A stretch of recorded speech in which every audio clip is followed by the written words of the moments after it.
Bueno, en esta explicación vamos a ver el funcionamiento y las características de los diodos. Estos diodos como componentes son muy interesantes y a eso apuntamos, ¿no?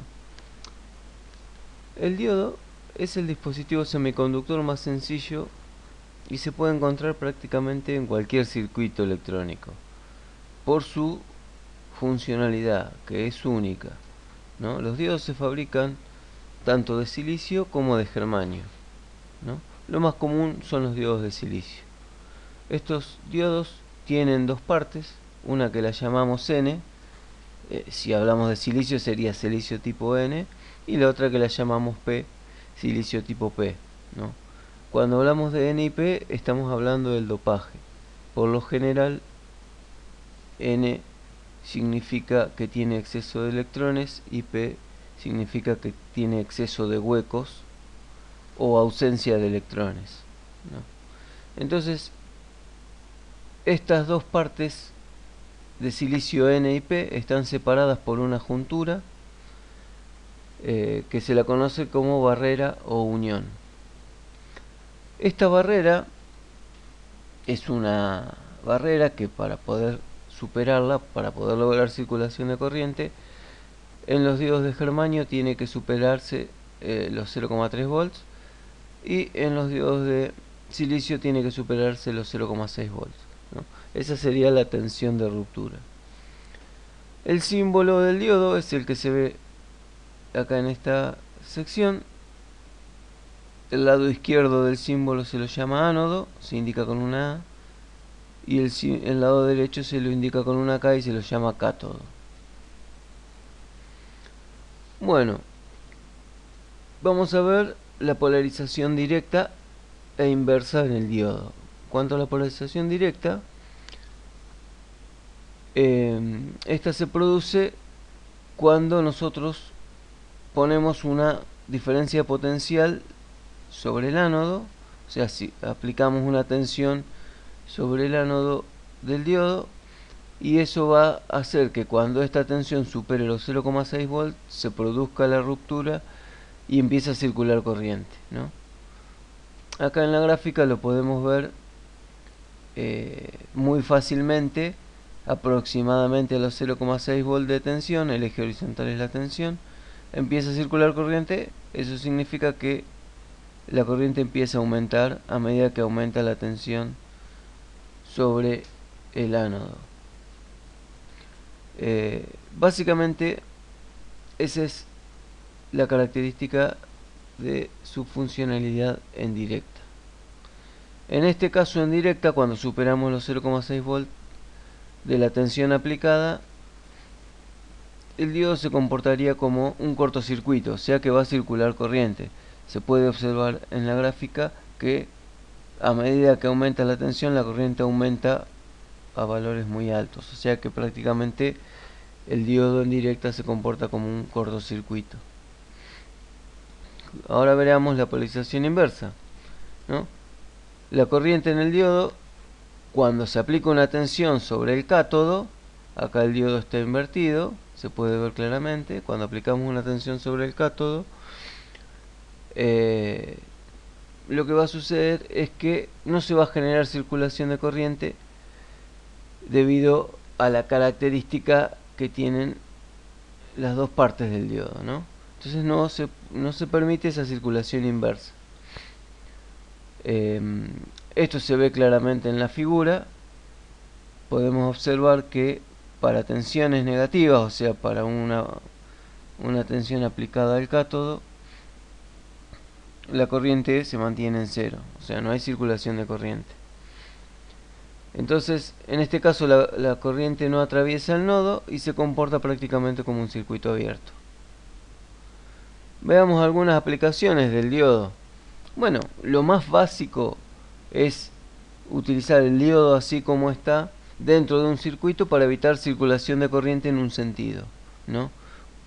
Esto es típico y se realiza cuando queremos proteger alguna parte del circuito y para eso impedimos que la corriente circule en determinada dirección poniendo un diodo en inversa.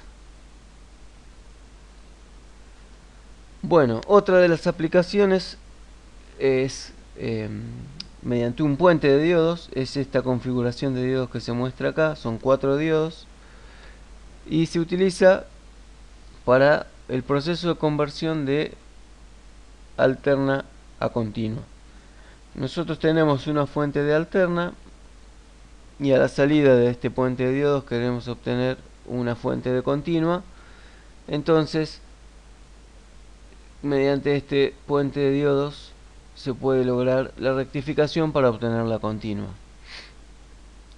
¿Cómo funciona esto? La alterna entonces sería una sinusoide con estas características, pero acá tendría un ciclo negativo, positivo, negativo, una sinusoide típica. Esa sería la señal de alterna. En el semiciclo positivo de la señal de alterna vamos a tener a la salida, que sería entre estos dos puntos, o sea, entre estos dos bornes, vamos a tener un semiciclo positivo de la señal. Hasta acá no hay problema. Pero en el semiciclo negativo, por la configuración de los diodos, a la salida vamos a tener nuevamente un semiciclo positivo, ¿no? Entonces, cuando en la entrada tengo un semiciclo negativo, a la salida un positivo.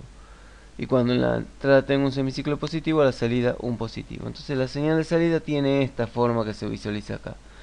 Obviamente esto no es una continua, pero si nosotros ponemos un capacitor entre los bornes de salida suficientemente grande, este ripple que tenemos acá se va a minimizar muchísimo y ahí sí se va a asemejar a una tensión continua. Veamos otro tipo de diodo que se conoce como diodo Zener, cuyo símbolo se muestra acá en la parte inferior. Se puede ver claramente que, a diferencia del diodo Schottky, que es el diodo común, el diodo Zener tiene esta línea en la parte de el cátodo, que no es una simple recta, sino que tiene unos pequeños bordecitos en los extremos. Bueno, el diodo Zener se utiliza en polarización inversa. Es porque en esa configuración la corriente desea circular en contra de la flecha, o sea, de la flecha que estamos indicando acá en la gráfica, que representa el mismo diodo. Bueno, lo que se va a producir en el diodo Zener es una tensión de ruptura, que es el momento en que el diodo empieza a conducir en inversa. A diferencia entonces del diodo Schottky, que es el que vimos anteriormente, en inversa va a haber un punto en donde el diodo empieza a conducir. Acá podemos ver en la gráfica el comportamiento del diodo Zener.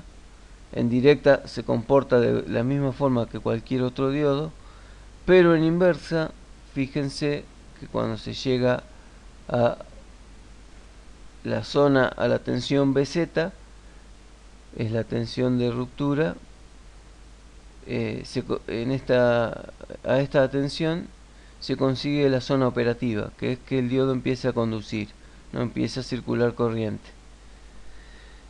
Y a medida que la corriente aumenta, la tensión se mantiene constante a 5,6 volts si la tensión BZ en ese diodo es 5,6 volts, ¿no?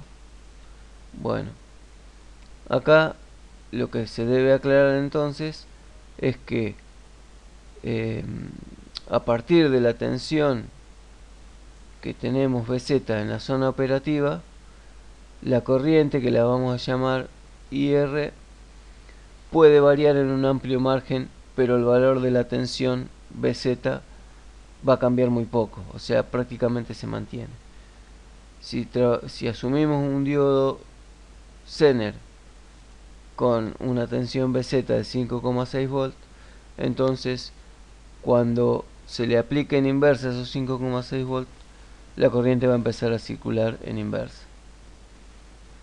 Veamos una aplicación típica del diodo Zener.